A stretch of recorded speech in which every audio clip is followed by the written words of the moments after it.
नमस्कार. आज आपण बनवणार आहोत अगदी घरगुती साहित्यात मलाई कुल्फी. ही कुल्फी अगदी क्रीमी, रवाळ आणि दाणेदार अशी तयार होते. चला तर मग त्यासाठी लागणारं साहित्य आणि कृती बघूया. इथे मी अर्धा लिटर म्हशीचं दूध घेतलेलं आहे. त्यात आपल्याला व्यवस्थित उकळून घ्यायचं आहे.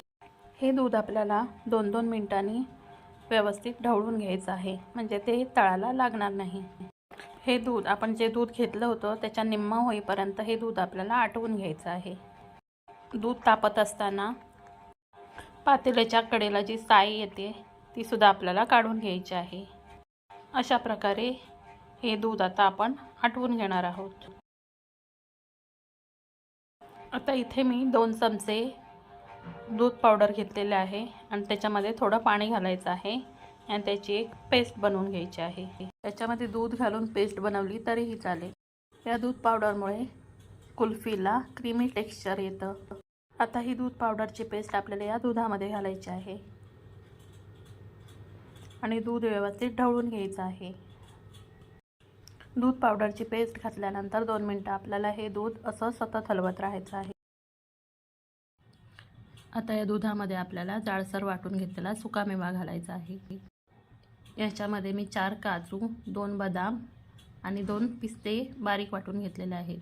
आता हे दूध आपल्याला व्यवस्थित ढवळून घ्यायचं आहे.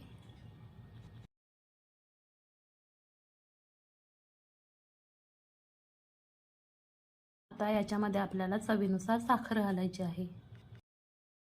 आता ही साखर आपल्याला या दुधामध्ये व्यवस्थित विरघळू द्यायची आहे.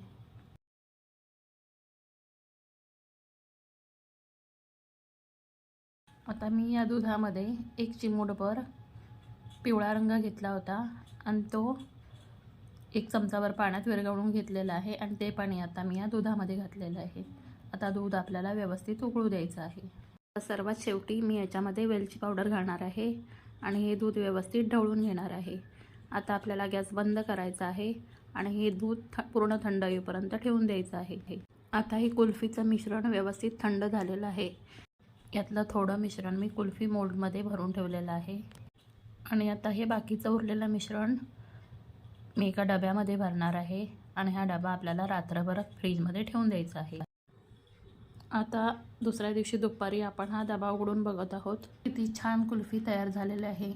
ही कुल्फी चवीला खूपच छान लागते. अतिशय क्रीमी, दाणेदार आणि रवाळ अशी ही कुल्फी लागते. या उन्हाळ्यात ही कुल्फी तुम्ही एकदा तरी नक्की करून बघा आणि रेसिपी आवडली तर लाईक जरूर करा.